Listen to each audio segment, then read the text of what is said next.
करायचं स्मरण. गुरुर्ब्रह्मा गुरुर्विष्णू गुरुर्देहो महेश्वरः श्री सद्गुरु साक्षात परब्रह्म तस्मै श्री श्री सद्गुरुवे नमः. जय जय रघुवीर समर्थ. जय जय रघुवीर समर्थ. श्रीमत श्रीदासबोध दशक 18वा बहुजिन्सी समास 5वा करंट परीक्षा निरूपण. श्रीराम समर्थ.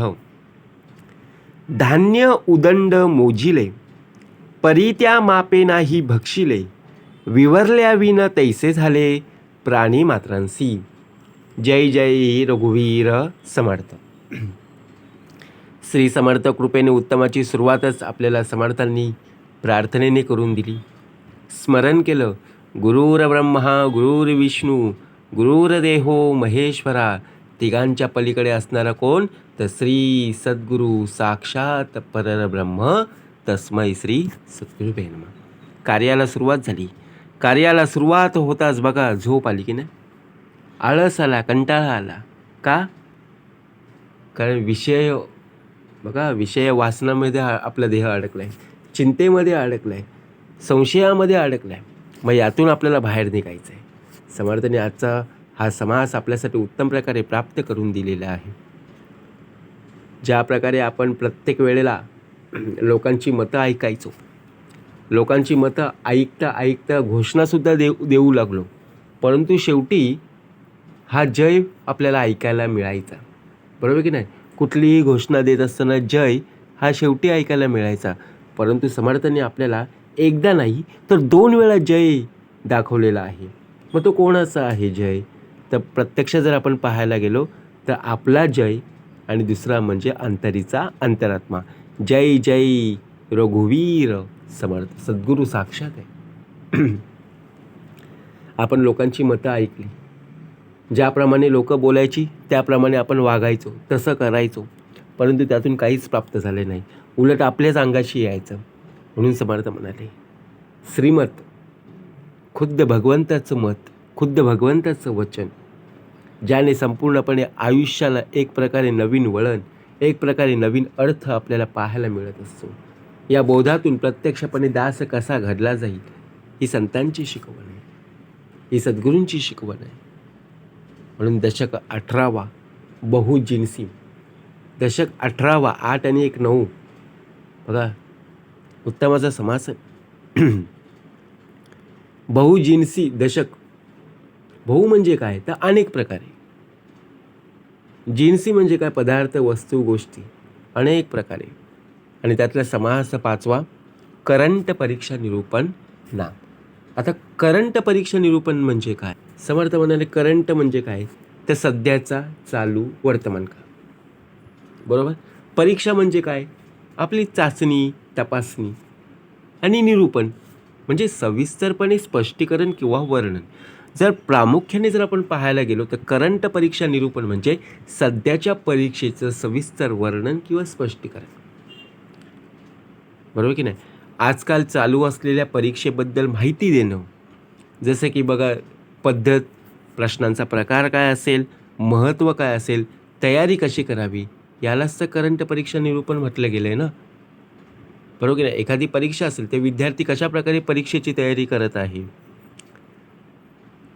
तयारी अधिक नीट कशी करता येईल, वेळेचं आणि अभ्यासाचं नियोजन कशा प्रकारे बघा पण करता येईल, हे या समासामध्ये उत्तम प्रकारे प्राप्त करून दिलेलं आहे.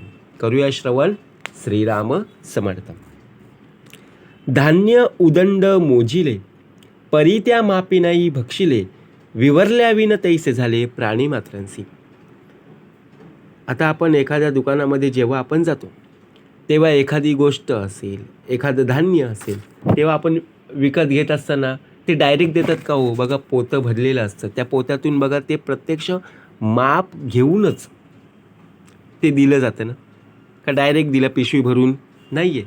आपण जसं बोलू अर्धा किलो द्या, 1 किलो द्या, 2 किलो द्या, त्याप्रमाणे देतात की ना धान्य. एखादी कुठली गोष्ट असेल चला, परंतु धान्य उदंड मोजिले परी त्या मापी नाही भक्षिले.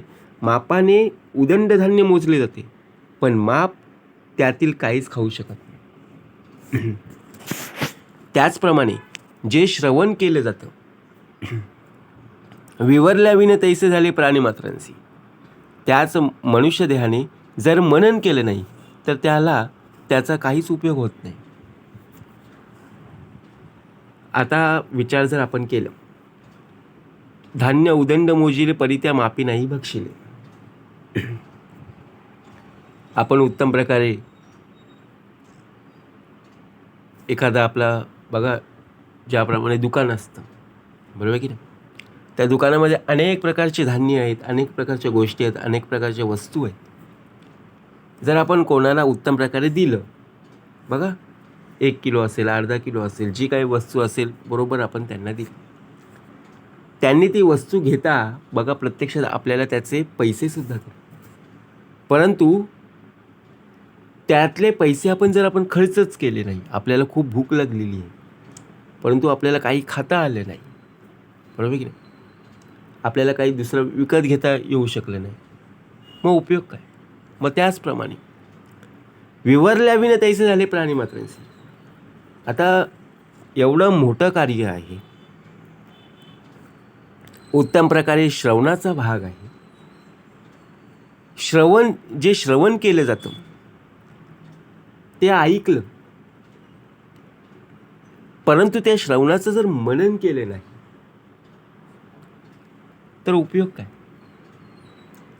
आपण श्रवणाला बसलेलो आहोत, एखाद्या भजनामध्ये, एखाद्या कीर्तनामध्ये, एखाद्या बघा सत्संगामध्ये, एखाद्या बैठकीमध्ये आपण बसलेलो, आपण ऐकतोय, परंतु त्या ऐकल्याप्रमाणे तसं आपण वागत नाहीये. श्रवण करत आहोत परंतु त्याप्रमाणे मनन होत नाहीये. या कानाने ऐकतो, त्या कानाने सोडून देतोय. समर्थ म्हणाले, नळी फुंकली सोनारे, इकडून तिकडून गेले वारे. मग श्रवण केलं, श्रवणाचं मनन तर करायला हवं ना. अहो, श्रवणाचं मनन जर होत असेल तर मननाचा निजध्यास नक्कीच होईल, परंतु आपण श्रवणाचं मननच करत नाहीये, नुसतं ऐकतोय. समर्थ म्हणाले, ऐकलेस ना, पुन्हा ऐक, ऐकलेचे ऐकावे पुन्हा पुन्हा. परंतु आपण काय विचार करतो, अरे तेच तेच काय ऐकायचं, परंतु त्यातच खरा अर्थ आहे. त्यात जो खरा अर्थ लपलेला आहे ना, तो शोधून काढला पाहिजे. म्हणून समर्थ म्हणाले, श्रवण, मनन आणि निजध्यास या त्रिवेणी संगमावर आपल्याला उभं राहायचंय. जर फक्त श्रवण करत असशील आणि मनन आणि निजध्यास जर होत नसेल, मग काय उपयोग आहे हो, बरोबर की नाही. जसं शाळेमध्ये बघा आपल्याला वर्गपाठ दिला जातो की नाही, शाळेतला अभ्यास शाळेमध्ये आपण करतो की नाही, मग त्याचप्रमाणे गृहपाठसुद्धा असतो, तो सुद्धा आपल्याला पूर्ण करावा लागतो. जर आपण गृहपाठ पूर्ण केला नाही तर आपल्याला त्याचे मार्क मिळतील का? नाही मिळणार. मग तसंच आहे, आपण उत्तम प्रकारे जर श्रवण केलं तर श्रवणाचा मननाचा निजध्यास करता आलं पाहिजे. जर फक्त श्रवण करत असू तर उपयोग नाहीये. पाठ म्हणता आवरेना, फुसता काहीच कळेना, अनुभव पाहता अनुमाना मध्ये पडे. समर्थ म्हणाले, एखाद्याचं पाठांतर इतकं असतं ना की तो म्हणू लागला ना की आवरतच नाहीये. बघा आपल्या घरामध्ये सुद्धा असतात, किंवा जर प्रत्यक्ष जर पाहायला गेलो ना, अनेक प्रकारच्या वर्गामध्ये काही विद्यार्थी असे असतात की त्यांची उत्तरं इतके पाठांतर असतात ना, प्रश्न विचारताच ते उत्तर देऊ लागतात. मग आपण विचार करतो, अरे या विद्यार्थिनीचं, या विद्यार्थ्याचं पाठांतर आहे ना खूप मस्त आहे. परंतु प्रत्यक्ष जर आपण पाहायला गेलो ना, एखादी व्यक्ती, एखादा विद्यार्थी, एखादा मुलगा, एखादी मुलगी बघा प्रत्यक्षात ज्यावेळी भाषण करायला उभं राहतं, त्यावेळी एकदा ती स्टेजवर उभे राहिलं ना, ते कोणालाच ऐकत नाही. समर्थ म्हणाले, पण काही वेळेला काय असतं की त्यांना अनुभव नसतं. फक्त बोलायचं म्हणून बोलतात, परंतु ज्याप्रमाणे अनुभव, समर्थ म्हणाले अनुभवासीय प्रत्यक्षात, अनुभव असणं फार गरजेचं आहे. बरोबर ना? पाठ म्हणता आवरेना. आपल्याला कोणी जर विचारलं तर आपण काय बोलतो, आहे माझं पाठांतर आहे. परंतु परीक्षेच्या वेळी आपल्याला कळतं, अरे अभ्यास केला असता बरं झालं असतं. आपल्याला विचारणा केली की नाही, बाबा तुझं पाठांतर आहे का? आपण काय बोललो, हां माझं पाठांतर आहे. परंतु मागचं पाठ पुढचं सपाट, पुढचा पाठ मागचं सपाट, अशातली आपली गत होते. मग असं का होतं?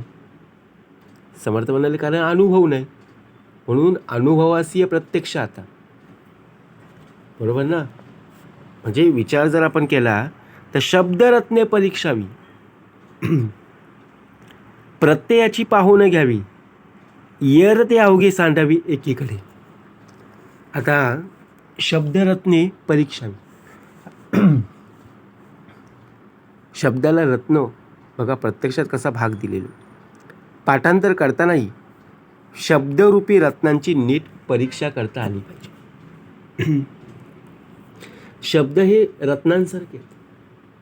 एखादा शब्द जर आपण उत्तम प्रकारे बोलू लागलो तर ते बघा उत्तम प्रकारे दुसऱ्यांच्या मनाला सुद्धा पटतं.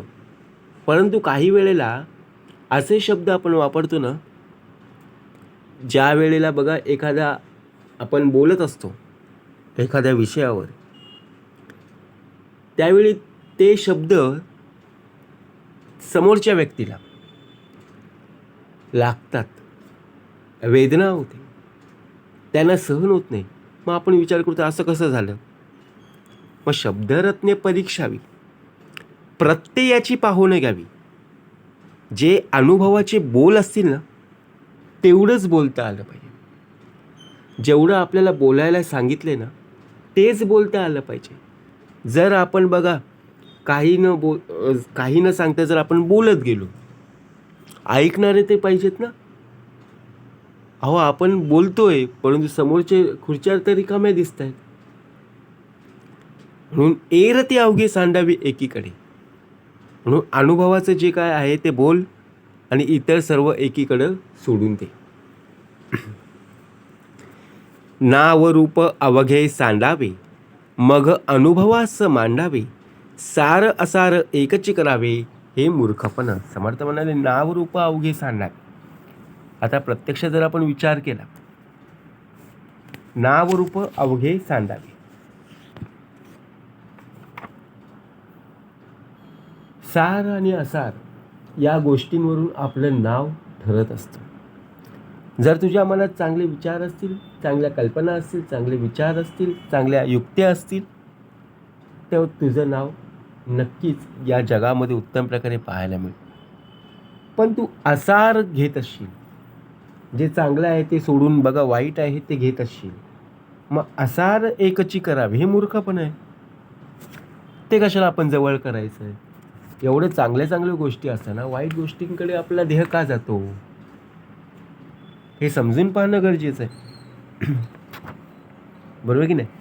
म्हणून समर्थ म्हणाले नाव रूप अवघे सांडावे. का सांगितलं? लेखके कुळ समजवावे, किंवा उगेच वाचावे, येणे दृष्टांत समजावे कोणीतरी. समर्थ म्हणाले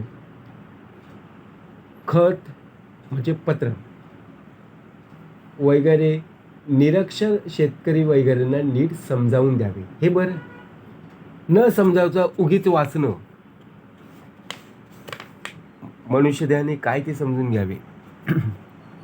का होतं? पहिले पूर्वीच्या काळी बघा पत्र व्यवहार होत असायचे. आता आपल्याला मेसेजद्वारे लगेच कळतं, एका सेकंदात मेसेज येतं, आपण लगेच वाचतो. पूर्वीच्या काळी बघा कितीतरी दिवसांनी ते पत्र आपल्या घरी यायचं. तेव्हा जेव्हा देणारे असायचे ना, प्रत्येकाच्या घरी देणारे बघा, पत्र व्यवहार करणारे. समर्थ म्हणाले कुणाच्याही अंतरी लागेल धक्का, ऐसी वर्तणूक करू नका आणि कुणालाही बोलू नका. गावामध्ये ती व्यक्ती जेव्हा पत्र घेऊन यायचे ना, तेव्हा गाव पूर्ण जमा व्हायचं की कुणाचं पत्र आलेलं आहे. बघा, आपले वाडवडील असतील, आपले आजी आजोबा असतील, त्यांना विचारा. खरंच तो एक वेगळा आनंद असायचा की कोणाचं तरी पत्र आले, कोणीतरी लिहून पाठवलेलं आहे. आणि तेव्हा ते बघा प्रत्यक्षपणे वाचून दाखवायचे. तेव्हा आपल्याला असं कळायचं, आपल्याला असं वाटायचं की आपल्याला काय वाचता येणार आहे, आपल्याला याचा अर्थ काय कळणार आहे. मग ते वाचून दाखवायचे, तेव्हा त्याचा अर्थ आपल्याला कळायचा. म्हणून समर्थ म्हणाले, येणे दृष्टांत समजावे कोणीतरी. जे काय मजकूर असेल ते वाचून दाखवा.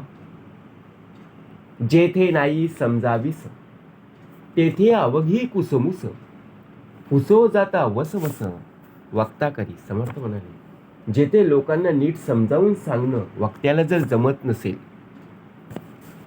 तर तेथे लोक नाराज होऊन कुसमुस करू लागतात. का? कारण समोरची व्यक्ती सांगते, नीट समजावून सांगत नाही. एखादी व्यक्ती बघा आपल्याला नीट समजावून सांगत नसेल, आपण नाराज होतो, कारण त्या व्यक्तीचं आपल्याला काहीच समजत नाही. कारण कसं असतं,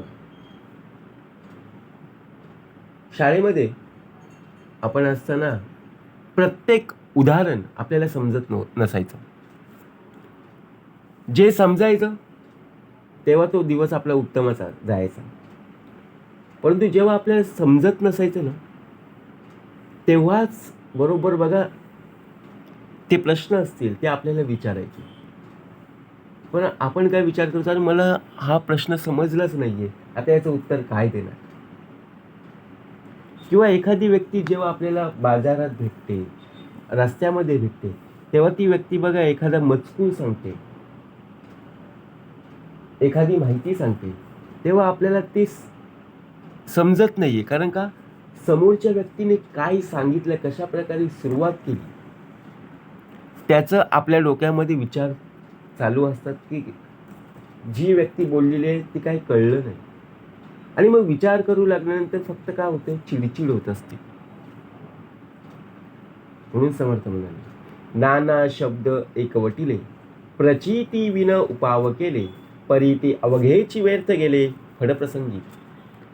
नाना ग्रंथातील शब्द भांडार एकत्र केले आणि स्वतःला अनुभव नसताना लोकांपुढे मोठेपणा जर मिरवत राहिलो तर ते सभेत व्यर्थच ठरणार. समर्थ म्हणाले, नाना शब्दातील शब्द भांडार. आता विचार जर केला, अनेक प्रकारचे शब्द भांडार आहेत, परंतु स्वतःला अनुभव नसताना लोकांपुढे मोठेपणा जर आपण मिरवत असू, मग उपयोग काय?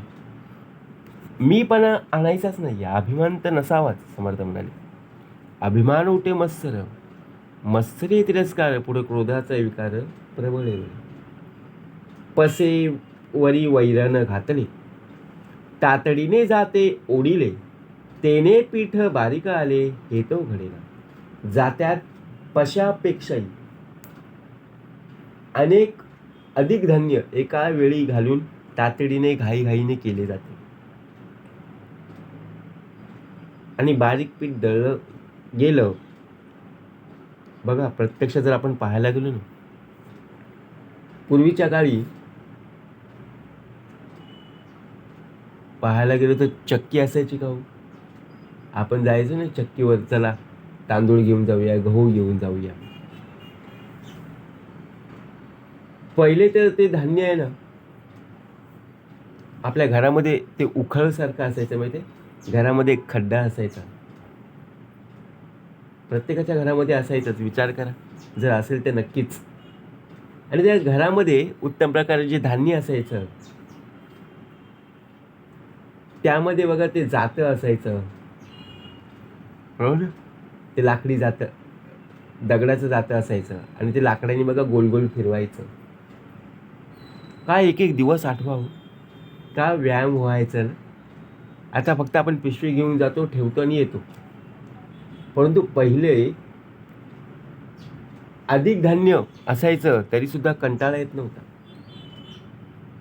ते आपण बघा घाईघाईने जातो ओढायचो, परंतु बारीक पीठ व्हायचं का हो? नाही, जरा चरड भरट व्हायचं, बरोबर ना? हाच भाग समर्थाने दिलेला आहे. पसेवरी वैर न घातले, तातडीने जाते ओढिले, तेने बीट बारीक आले हेतो घडेना.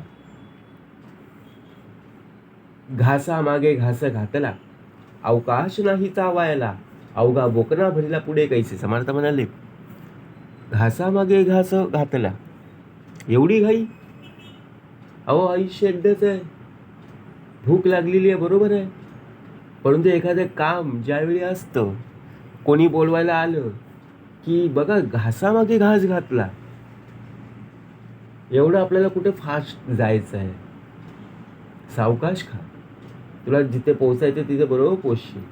परंतु जेवताना जर चावायला आपल्याला वेळ नसेल तर घासामागे घास घेऊन जर आपलं तोंड भरलं, आपल्याला गिळताना त्रास होईल, पुढे फजिती होईल, आपल्याला कळणार सुद्धा नाहीये. म्हणून समर्थ म्हणाले, कुठे जेव्हा आपण जात असतो तेव्हा घाई जेवण करूच नये, बरोबर की नाही? कारण अन्न हे पूर्ण परब्रह्म आहे.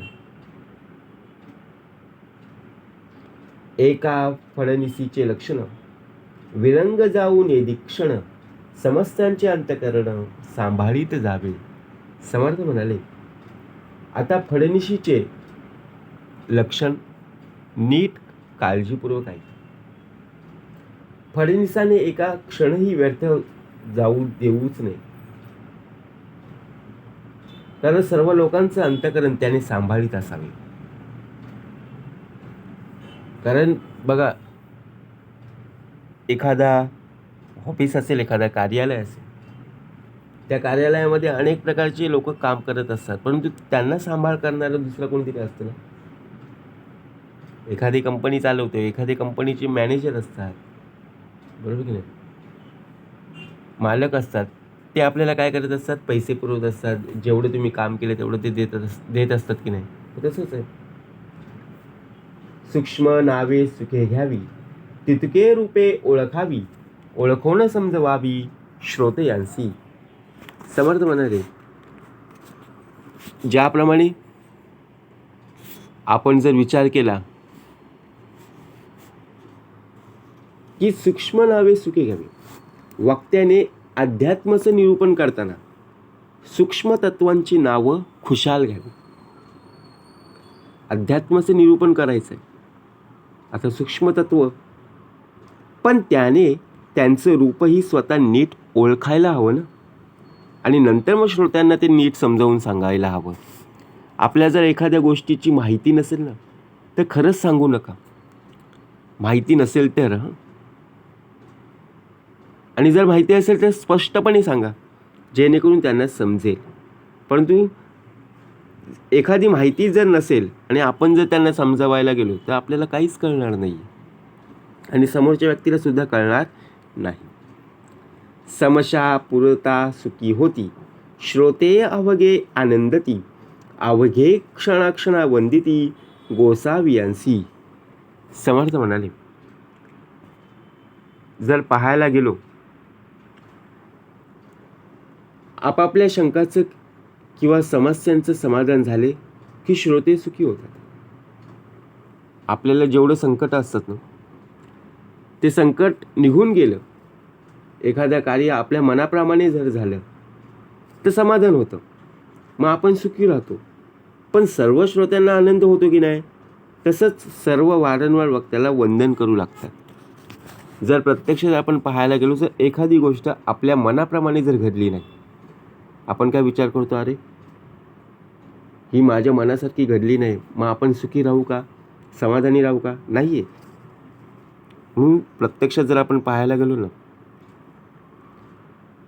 समशा पुरता सुखी होते, श्रोते अवघे आनंदती, अवघे क्षणक्षणा वंदिती गोसावियांसी. समशा पुरता वंदिती, समशा न पुरता निंदिती, गोसावी चिंचिन करती कोण्याही शेवे. समस्यांचं समाधान झालं तर सर्व वंदन करतात. आपलं पण असंच आहे. प्रत्यक्ष जर आपण पाहायला गेलो ना, सर्व समस्यांचं प्रश्न आपले सॉल्व्ह झाले ना की आपल्याला समाधान होत असतं. तरच आपण बघा इतरांना नमस्कार करतो, आपल्या चेहऱ्यावर हास्य असतं. आणि समस्यांचं जर समाधान झालं नाही तर बघा निंदा करायला सुरुवात. मग आपण उगीचच काय करत असतो, तक्रार करत असतो. बरोबर ना. शुद्ध सोने पाहून घ्यावे, कसी लावून तावावे, श्रवण मनने जाणावे प्रत्ययासी. समर्थ म्हणाले सोनं घेताना ते शुद्ध आहे ना हे पाहूनच घ्यावे. आता विचार करा, आपण एखाद्या बाजारामध्ये जेव्हा भाजी आणायला जातो, किती दुकानं फिरतो बघा. या टपरीवरून त्या दुकानात, त्या टपरीवरून त्या दुकानात, असं आपण जात असतो. त्या दुकानातून या दुकानात. का? कारण प्रत्येकाला आपण विचारतो भाजी ताजी आहे ना, ताजी भाजी आहे ना. असं करता करता बघा प्रत्यक्ष आपण जी ताजी आहे तीच आपण घेतो. मग आता सोनं घेत असताना शुद्ध सोनं घेता आलं पाहिजे ना. आपण जिथून घेणार आहोत तिथून आपण जर पडताळणी केली नाही, डायरेक्ट आपण पैसे दिले आणि घेऊन आलो. परंतु सोनं घेत असताना ते शुद्ध आहे का हे प्रथमतः पाहून घेतलं पाहिजे. बरोबर ना. म्हणजे विचार करा, कसाला लावून तापून त्याची परीक्षा करा.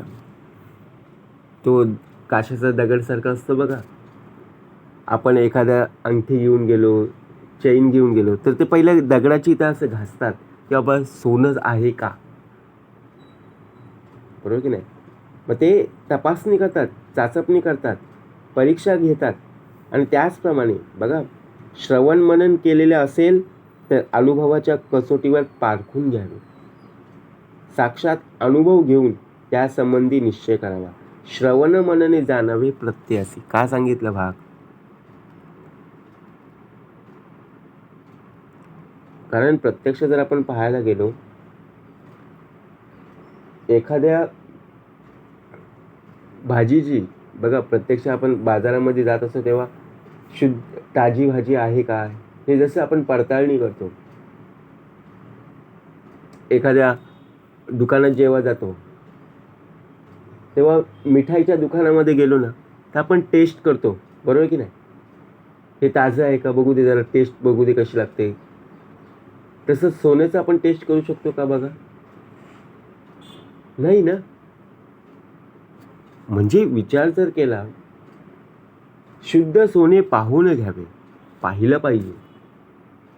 कसी लावून तावावे, श्रवण मनने जाणावे प्रत्ययासी. वैद्याची प्रचित येना, व्यथा परती होईना, आणि रागे जावे जना कोण्या हिसेबे. समर्थ म्हणाले वैद्याने औषध दिले पण त्याची प्रचिती येत नसेल आणि व्यथा दूर होत नसेल तर त्या रोग्याने इतर लोकांवर राग काढावा हा कुठला हिशोब. विचार करा, आपल्याला जिथं फरक पडतो तिथे तर आपण जातो की नाही. जर बघा प्रत्यक्षात एखाद्या वैद्याने औषध दिले आणि जर तिथलं बघा औषध घेऊन गोळ्या घेऊन बघा आपल्याला तिथे फरक आला नाही, मग राग कोणावर काढायचा? आपल्या घरच्यांवर काढायचा का, किंवा वैद्यांवर काढायचा का, किंवा शेजारी पाजारींवर काढायचं नाही. आपल्याला प्रत्यक्षात आपण स्वतःहून विचार करायला हवा. वैद्याची प्रचिती येत नसेल, व्यथा दूर होत नसेल तर रोग्याने शांत डोक्याने विचार करणं फार गरजेचं, जेणेकरून आपला विश्वास कोणावर असणं फार गरजेचं आहे हे समजणं फार गरजेचं. खोटे कोटेची चालेना, खोटे कोणास मानेना, या कारणे अनुमाना खरे आणावे. समर्थ म्हणाले खोटे कोटच चालत नाही, परंतु खोटे कुणालाही मान्य होत नाही ना. विचार जर आपण केला, खोटं आता कुठंच चालत नाही. सत्याचा विजय होतो एवढं मात्र निश्चितच आहे. परंतु सर्वकडे जर पाहायला गेलो ना, खोटंच सर्व ठिकाणी पाहायला मिळतंय. पण चालत तर त्याचं काहीच नाही आहे. कारण जिथे जिथे जाऊ तिथे सत्याचाच विजय आहे. मग खोटं का बोलायचं? तरीसुद्धा खोटं कुणालाही मान्य होत नाही ना. म्हणून अनुभव बघा, अनुमान हा अनुभवास आणावे तरच ते खरं मानता येईल. लिहिलेनं येता व्यापार केला, काही एक दिवस चालिला, पुसता सुरणीस भेटला तेव्हा खोटे. समर्थ म्हणाले, लिहिणे जर आपल्याला लिहिताच येत नसेल तर आपण हिशोब काय देणार हो? बघा, ज्याप्रमाणे आपण हिशोब ठेवत असतो ते लिहिणं भाग गरजेचंच आहे ना. लिहिता आलं पाहिजे की बाबा एवढं खर्च झाला, एवढे पैसे बाकी आहेत, तर आपण लिहिलंच नाही आहे. कारण एका दिवसाचा आपल्याकडे हिशोब नसतो, तो संपूर्ण महिन्याभराचा आहे, तर तो आपल्या डोक्यामध्ये राहणार नाही आहे. तर आपल्याला लिहावंच लागेल की बाबा एवढ्या दिवशी एवढा खर्च केलेला आहे, एवढ्या दिवशी एवढे पैसे शिल्लक राहिलेले आहेत. म्हणजे विचार जर केला, लिहिणे न येता व्यापार केला, काही एक दिवस चालला, मग एक दिवस चालला, चल का लिहिला नाही आपण समजून घेऊ, परंतु दुसऱ्या दिवशी आपल्याला लिहावंच लागेल. कारण काल काय झालं ते आपल्याला स्मरणात राहील. उद्याच्या दिवशी बघा आपण ते विसरून जाऊ. हे तर हिशोब आहे. म्हणून पुसता सुरणीचं भेटेला तेव्हा खोटे का भाग दिलेला आहे. बघा, ज्याप्रमाणे लिहिणे न येता व्यापार केला, मग त्याचप्रमाणे सर्व अवघी हिशेब ठावे, प्रत्यय साक्षीने बोलावे, मग सुरणीस काय करावे सांगा नका. हिशोब पाहिला की सर्व खरं खोटं सर्व काही कळून येत असतं.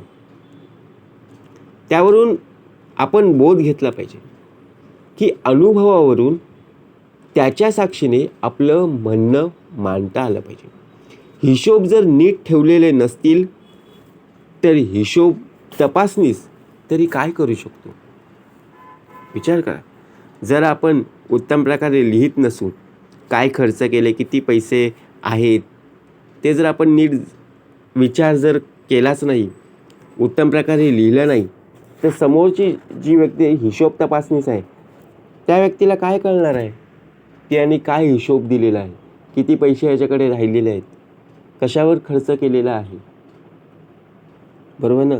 म्हणून समर्थ म्हणाले, स्वये आपणाची गुंते, समजावीस कैसे होते, नेनता कोणी एकते, आपदो लागती. समर्थ म्हणाले, आपल्याला स्वतःचाच जर विषय समजलेला नसेल, स्वतःचाच जर गोंधळ होत असेल, तर श्रोत्यांना काय समजून सांगणार.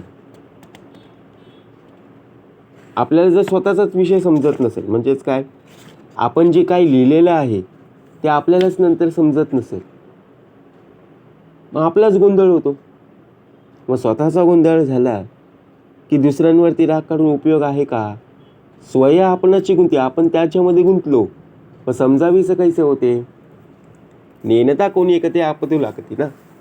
बळे विन युद्धास गेला, तो सर्वस्वे नागवला, शब्द ठेवावा कोणाला कोण कैसा. समर्थ म्हणाले, ज्याच्या ठिकाणी पराक्रम नाहीये आणि तो युद्धासाठी गेला, मग शेवटी तो काय जिंकणार आहे का. अहो, तो पराक्रमी नाहीये, शूर नाहीये, धाडसी नाहीये, तो युद्धासाठी जाऊन तो काय करेल. बरोबर की नाही. त्यासाठी काय करणं गरजेचं आहे, मेहनत करणं गरजेचं नाही, धाडसी पराक्रमी असणं फार गरजेचं आहे. जे प्रचितीस आले खरे, तेची घ्यावे अत्यादरे, अनुभवे विन जे उत्तरे, ते फलकटे जाणावी. जे आपल्या प्रचितीला खरं म्हणून ठरते त्याचा आदराने आपल्याला स्वीकार करता आला पाहिजे. अनुभवाशिवाय जे बोलणं ते फोलपाटाप्रमाणे समजावे. म्हणजेच काय, समर्थ म्हणे, प्रचिती विन बैसोची नाही, अनुभवे विन जे उत्तरे. जे प्रचितीचा आले खरे, त्याची घ्यावे अत्यादरे, फलकटे जाणावे. सिकवू जाता राग चढे, परंतु पुढे आदळ घडे, खोटा निश्चय तात्काळ उडे लोकांमध्ये. समर्थ म्हणाले, अशी बिनबुडाची वचने बोलणाऱ्यांना शिकवायला जावे. आता कोणाला जर आपण बोलायला गेलो तर समोरची व्यक्ती समजून घेईल का हो? तुम्हीच विचार करा. कारण का, जर आपण बोलायला गेलो तर त्या व्यक्तीला कमीपणा वाटेल आणि तो राग व्यक्त करेल. मग त्यांना राग येतो की नाही? परंतु पुढे मात्र त्यांना अद्दल घडते.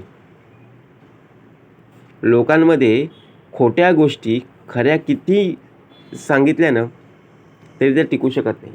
कारण का, खोट्या गोष्टी आहेत त्या खऱ्या म्हणून किती निश्चयपूर्वक मांडा, पण त्या टिकणार नाही.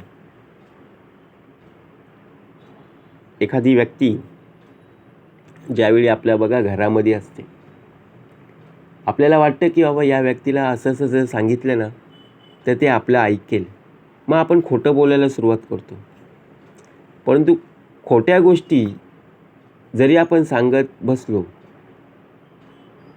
खऱ्या म्हणून जर निश्चयपूर्वक त्यांच्याकडे मांडल्या, तरी समोरची व्यक्ती आपल्यावर विश्वास ठेवू शकत नाही आहे. खरे सांडून खोटं घेणे, भकादेस काय उणे, त्रिभुवनी नारायण न्याय केला. समर्थ म्हणाले, जो खरं सोडून खोटं घेतो त्याच्या फजितीस काय होणे.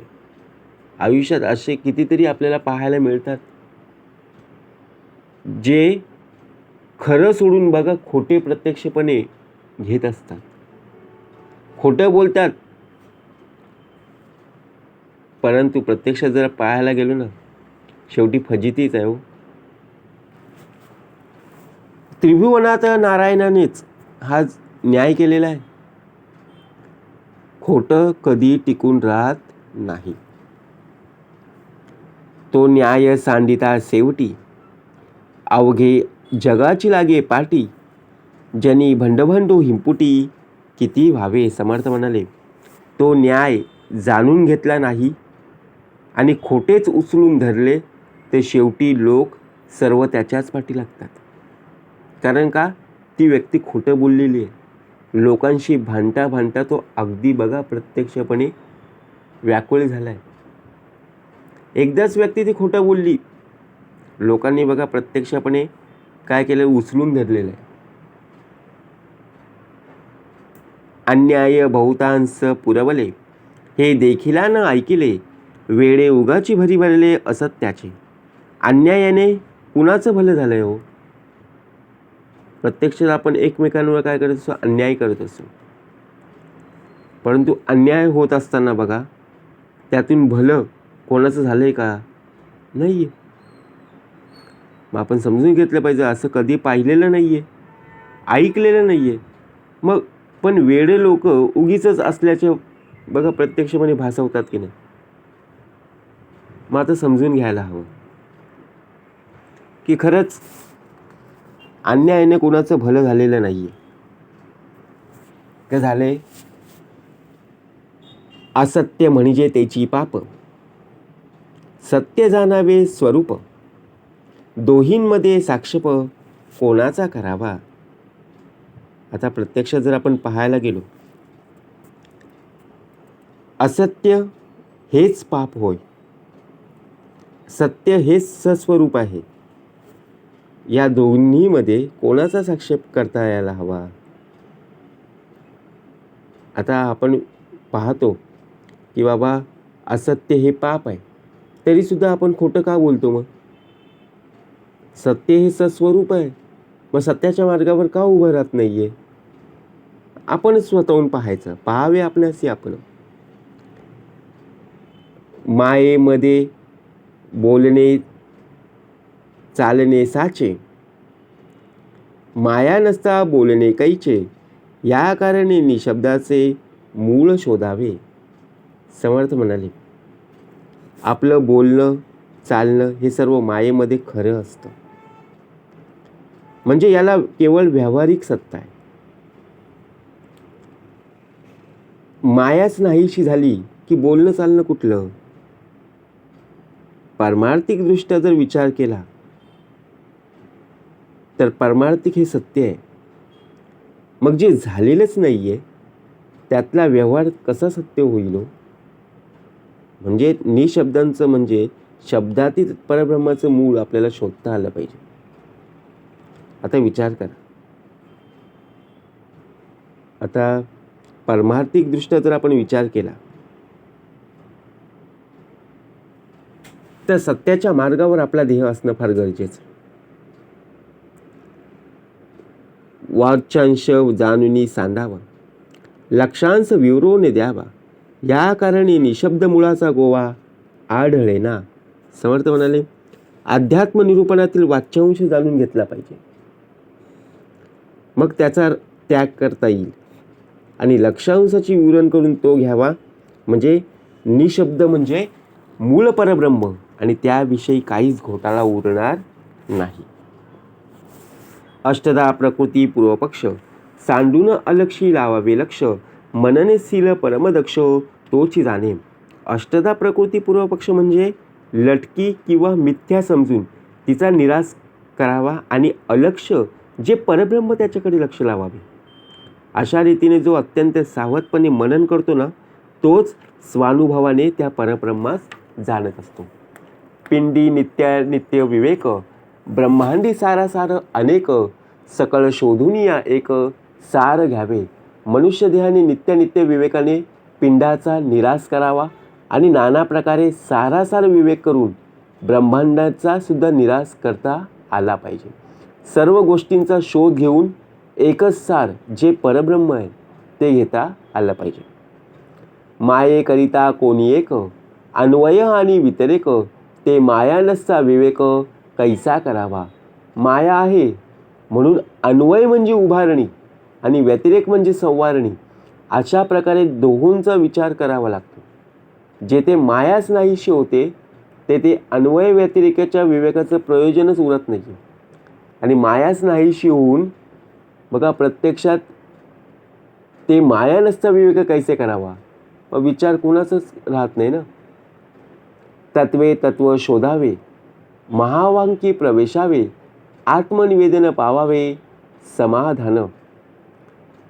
एका तत्वाने दुसऱ्या तत्वाचा विचार जर करत तत्वांचा आपण शोध घेत राहिलो आणि महावाक्यात प्रवेश करावा म्हणजे अहम ब्रह्मामी, बघा अहम ब्रह्मास्मी चे निरंतर अनुसंधान करावे आणि शेवटी अनन्य आत्मनिवेदनाने परब्रह्माशी ऐक्य पाहून शाश्वत समाधान प्राप्त करून घ्यावे. तत्वे तत्व शोधावे. कुठलं तत्व आहे तर आपला जन्म या पृथ्वी तलावर झालेला आहे. या पृथ्वी तलावरती आपल्या मनुष्य देहाने प्रत्यक्षात परब्रह्माशी एकरूप होऊन त्याच्या भक्तीमध्ये तल्लीन होऊन प्रत्यक्षात शिकवणीमध्ये ज्याप्रमाणे बघा प्रत्यक्षात समाधान प्राप्त होण्यासाठी त्या परब्रह्माशी एकरूप होणं फार गरजेचं आहे. आत्मनिवेदन पाहावे, समाधान. इति श्री दासबोधे गुरुशिष्य संवादे करंट परीक्षा निरूपणाम समास 5वा. जय जय रघुवीर समर्थ.